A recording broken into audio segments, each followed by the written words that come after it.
কিরে, প্রাইমারি পরীক্ষার প্রশ্ন ফাঁস হয়েছে, এটা নিয়ে একটা ফেসবুকে পোস্ট কর, পরীক্ষাটা বাতিল হোক। আমি কেন পোস্ট করব? আমার তো পরীক্ষা ভালো হয়েছে, আমি আমার মেধায় পরীক্ষা দিছি, আমার তো চাকরিটা হয়েও যেতে পারে। আমি পরীক্ষা বাতিল চাই না। তাহলে পরীক্ষা বাতিল হোক, তুই সেটা চাস না? আমিও চাই না পরীক্ষা বাতিল হোক।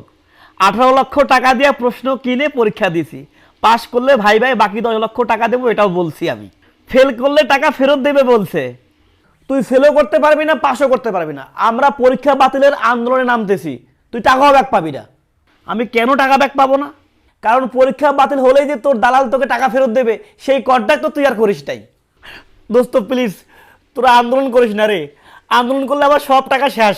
ওই শালা, তোদের মতো মানুষের জন্য আমরা মেধাবীরা বারবার বঞ্চিত হচ্ছি। এই পরীক্ষা বাতিল হলেও বঞ্চিত হচ্ছি, আর যদি বাতিল না হয় তাহলে তোদের মতো অযোগ্যরা আমাদের মতো মেধাবীদের জায়গাটা দখল করে।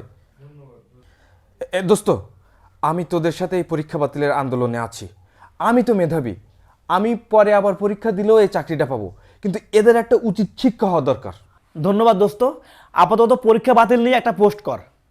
কিন্তু ছোট ভাই, আমার তো বয়স শেষ, পরীক্ষা বাতিল হলে তো আমার খুব সমস্যা হবে।